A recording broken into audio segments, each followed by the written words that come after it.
From the Tennessee Valley Weather Channel, this is a Tropical Weather Update.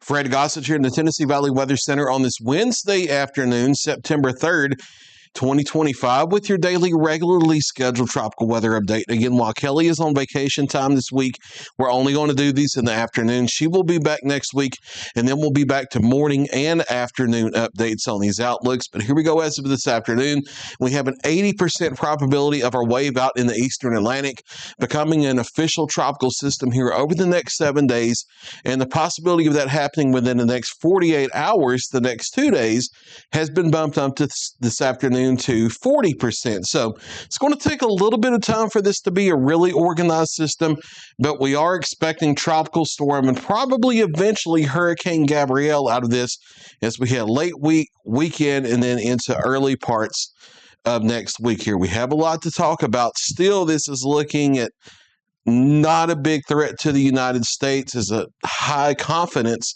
situation. Still way far out and too certain to know for sure, but it looks like just similar to the situation we have with Hurricane Erin. We'll talk about it here. You can see a little swirl in the cloud cover here in the middle of the wave, so there may be actually being a mid-level low pressure closing off there. Not sure if we have anything at the surface, but notice there's still some jet stream winds in here, so there's still wind shear for this to deal with.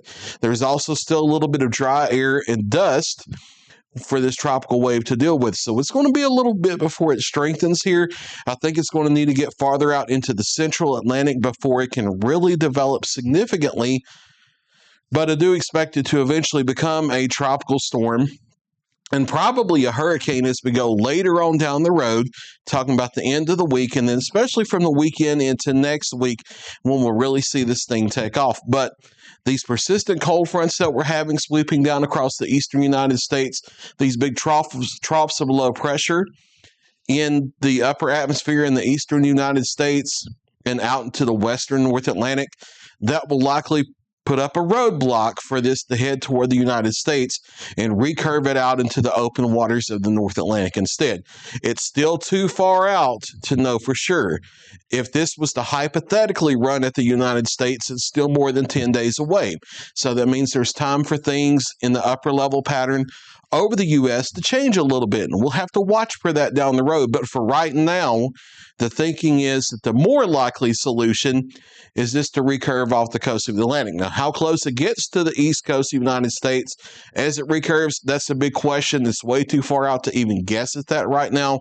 But for now, with this being as far north in latitude as it is, and as far out in the open Atlantic as it is in the upper air pattern we have to deal with, low chances of this making a direct landfall in the mainland lower 48 United States. But we'll watch it carefully for changes.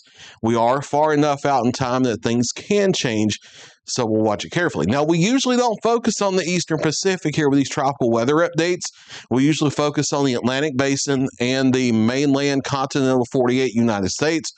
However, in this case, we do have a hurricane here headed toward the Baja, Mexico, that will bring some moisture inland over northern Mexico and eventually the southwestern parts of the United States through the weekend into early next week. This is Hurricane Lorena here, moving northwestward and eventually northward. It will be making landfall on the Baja Mexican coast. Here's the latest advisory. A Category 1 hurricane at 80 miles per hour, moving northwest at 18 on this track. Eventually, it will run into cooler water and weaken to a tropical storm before it makes landfall on the midway up the Baja Peninsula here, and then weaken as it moves into the mountains of northern Mexico. However, over the weekend into early next week, that will spread some heavy rainfall and some moisture into the southwestern United States with its remnants.